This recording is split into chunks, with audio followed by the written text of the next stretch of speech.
झारखंड अलग होने के बाद से आज तक किसी सरकार ने ये कदम नहीं उठाया था किसानों के प्रति। आज की कम्पिटिटिव दुनिया हो चुकी है, सब लोग सरकारी नौकरी चाहते हैं और इतनी आसान नहीं रह गई है। एक-एक सीट के लिए लगभग 1-1 हज़ार लोग भरते हैं। आपको जुनून पैदा करना पड़ेगा, हर एक पल में आपको उस चीज़ को सोचना पड़ेगा।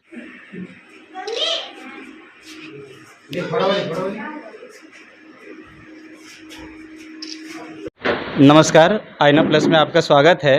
और आज मैं एक ऐसे सुदूरवर्तीय क्षेत्र में हूँ जो गिरिडीह जिला बिरनी प्रखंड द्वारपहरी में हूँ।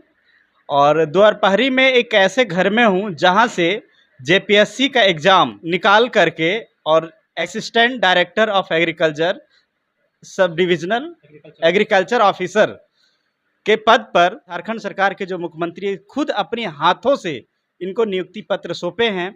और इनका जो जर्नी रहा है, जो इतने बड़े पद पे अभी आए हुए हैं, इनका जो जर्नी रहा है, इस जर्नी को हम लोग जानेंगे कि ये इन्होंने कैसे इस चीज़ को क्वालिफाई कर पाए। रियाज जी, अब ये हमारे व्यूअर को आप बताएंगे कि ये जो जर्नी आपने रहा है, ये जर्नी को आप शुरुआत जो किए हैं, ये कैसे किए हैं?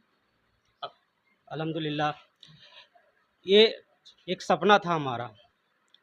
हम एक किसान के बेटे हैं और हम बचपन से देखे हैं कि किसान कितना मेहनत करता है और इस मेहनत को देख करके और मेरे पास बहुत सारे ऑप्शन थे और मैं इस चीज़ को देखते हुए हमने बीएससी एग्रीकल्चर करने का सोचा। और जब मैंने सोचा तो इसके लिए जो है मोस्ट टेक्निकल एरिया जो बेंगलोर होता है, मैं उसको सेलेक्ट किया। वहाँ से जाकर वहाँ एग्रीकल्चर डिग्री प्राप्त किया और मैं एग्रीकल्चर की डिग्री प्राप्त करने के बाद मैंने मास्टर में भी एग्रीकल्चर प्राप्त किया। Master of agri business management Aligarh Muslim university से हमने किया, क्योंकि ये करना बहुत ज़रूरी था। क्योंकि किसान उपज करता है लेकिन वो अपना जो प्रोडक्ट है वो मार्केट को पहुंचा नहीं पाता है। वो अपना प्रोडक्ट को जो है सही उचित मूल्य पर नहीं बेच पाता है। मेरे अंदर एक जुनून था कि मैं इसको जो है किसी तरीके से कुछ कर पाऊँ। और आज ये अल्लाह का जो है बहुत बड़ा हमारे ऊपर जो है एहसान हुआ है कि हम माननीय मुख्यमंत्री हेमंत सोरेन जी से मैं उप सहायक कृषि निर्देशक का नियुक्ति पत्र प्राप्त किया हूँ। देखा जाए तो हमारी जर्नी बचपन से ही नवोदय में गुजरी है। मैं नवोदय से एक छात्र हूँ। 2004-5 में मैं वहाँ से पास आउट हुआ हूँ और लगातार कठिन प्रयास के बाद मैंने जो है ग्रेजुएशन पास किया, मास्टर ली। उसके बाद मैं एक प्राइवेट इंस्टीट्यूशन जो है दयाल फर्टिलाइज़र में हमने काम किया। वहाँ सीखा कि जो है वहाँ पे किस तरह की चुनौतियाँ होती है, उसको लर्न करते हुए मैं आगे और बढ़ा। और मैं उत्तर प्रदेश में भी एग्रीकल्चर डिपार्टमेंट में काम किया एक टेक्निकल फॉर्म में। वहाँ भी देखा कि लोअर लेवल पे किस तरह की चीज़ें होती है। फिर मैं सोचा कि ये हमारी लक्ष्य नहीं है, मैं और उसको आगे बढ़ने का प्रयास किया। मैं देखा कि क्या बैंक से सहायता मिलती है किसानों के लिए, कितने केसीसी बनते हैं, क्या होती नहीं होती। मैं इस चीज़ को मैं अपने खुद ही अपने उस पे जानने का प्रयास किया। अब मैं बैंकिंग ज्वाइन किया, एक बड़ौदा उत्तर प्रदेश ग्रामीण बैंक में गया। वहाँ पे मैं शाखा प्रबंधक के रूप में काम किया और मेरा हौसला यहीं तक नहीं था। मैं चाहता था कि जो है अपने राज्य में काम करूं। मेरा वही उद्देश्य था कि मैं अपने राज्य में जाऊं और वहां की सेवा करूं कि हमारे राज्य एक अत्यंत पिछड़ा राज्य है। कृषि के क्षेत्र में मुख्यमंत्री ने खुद ही बोले हैं कि किसान जो है भगवान भरोसे है। मुझे दिल में लगता है ये बात को और मैं यहाँ पे अभी सफलता हासिल किया हूँ। आगे ऐसा है कि मैं यहाँ कुछ कर पाऊँ, कुछ गुजर पाऊँ, इसके लिए हमारे किसान भाइयों के लिए। पिता सम्मान पूज्य सम्मान किसान भाई हैं। जी, शुक्रिया। तो आज मैं झारखंड सरकार हेमंत सोरेन को शुक्रिया अदा करना चाहूँगा कि आपने किसानों के प्रति इतनी बड़ी सोच रखी है, जो आज तक झारखंड अलग होने के बाद से आज तक किसी सरकार ने ये कदम नहीं उठाया था किसानों के प्रति। और आपने ये चीज़ कर दिखाए हैं और मैं यहाँ से उम्मीद करूँगा कि अब किसानों की जो दशा है वो यहाँ से सुधरेगी। किसानों को जो उचित मांग था वो यहाँ से पूरा होगा।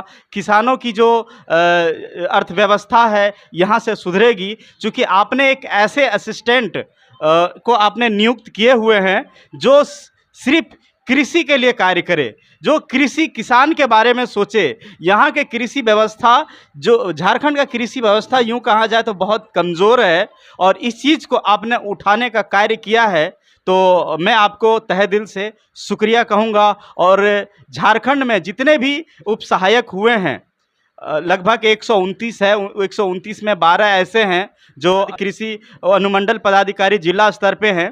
तो उन लोगों को भी मैं बहुत बहुत शुभकामनाएं रियाज जी, कि अभी के टाइम में जो और लोग हैं जो सोचते हैं, जो जिस आप सुदूरवर्तीय क्षेत्र से हैं, जिस गांव से आप हैं जहां भी पानी की सही सुविधा नहीं है, तो ऐसे क्षेत्रों में बहुत से ऐसे स्टूडेंट हैं जो निकलना चाहते हैं, गवर्नमेंट जॉब पाना चाहते हैं। बहुत से ऐसे गार्जियन हैं जो आगे करना चाहते हैं, लेकिन कहीं ना कहीं अर्थव्यवस्था को लेके, अपनी आर्थिक स्थिति को लेके वो पीछे रह जाते हैं। क्या कहना चाहेंगे? देखिए, इसमें एक ही चीज़ कहना चाहते हैं, कोई भी लक्ष्य को प्राप्त करना है तो अंदर में जुनून होना चाहिए।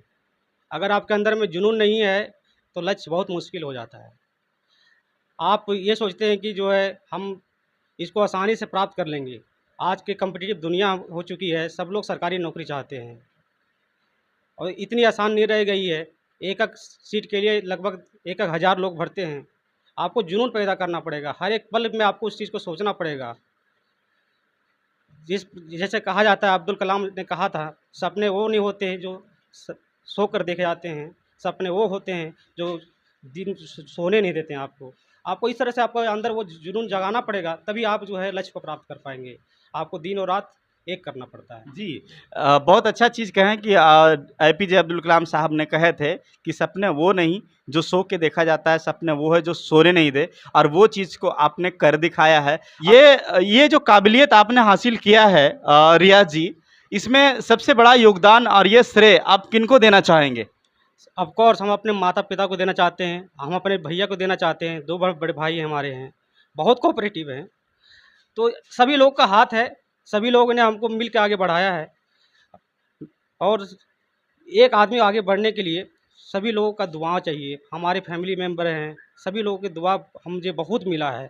हम सभी लोगों को जो है दिल पे आभार रखे हैं, और हमारे जो शिक्षक भी हैं, जो अभी बहुत दिन से नहीं मिले हैं, उन लोग अभी हम जो शुरुआत में हम लोग को गाइडेंस दिया, बहुत अच्छा दिया था। अब यहाँ पर उपस्थित है हमारे साथ में इनके गार्जियन, इनके फादर जो रिटायर टीचर हैं, शिक्षक हैं। हम उनसे जानेंगे कि आपका जो बेटा है आज जेपीएससी निकाल के झारखंड स्तर पे एक पदाधिकारी के रूप में आए हैं, आप कैसा खुशी महसूस कर रहे हैं? धन्यवाद। हम सबसे पहले तो मीडिया कर्मी को ही हम धन्यवाद करेंगे, जो कि गरीबों की आवाज़ जो है सो सभी अभिभावकों को पहुँचे। हम लोग जो हैं से बहुत रिटायरमेंट हैं, माने से क्या कहते हैं उसको, रिटायर्ड टीचर हैं और ज़मीन से जुड़े हुए हैं। हम लोग किसान वर्ग से आते हैं।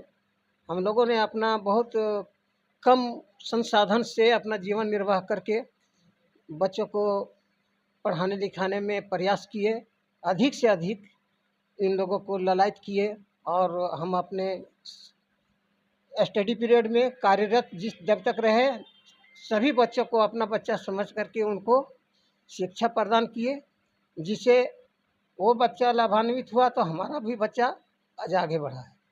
जी, शुक्रिया। इनके परिजन में से एक और हमारे साथ जुड़े हुए हैं, इनके मंझले भाई सरफराज जी। तो इनसे हम जानेंगे कि आज आपके जो भाई हैं वो जेपीएससी निकाल के और एक पदाधिकारी बन गए हैं एग्रीकल्चर विभाग में, तो इसमें से आप कैसा महसूस कर रहे हैं? हमें बहुत खुशी महसूस होती है कि हमारे घर परिवार और हमारे गांव के एक उच्च मुकाम हासिल किए हुए हैं। हमें फ़ख्र से किसी के सामने ये कहना पड़ता है कि मेरे भाई है, और वो मेरे भाई नहीं, ये पूरे गांव की भाई है। इस तरह की खबरों के लिए जुड़े रहें कैमरामैन सरताज परवेज के साथ पंकज कुशवाहा। आईना प्लस, सच दिखेगा तो बोलेगा। जय हिंद, जय भारत।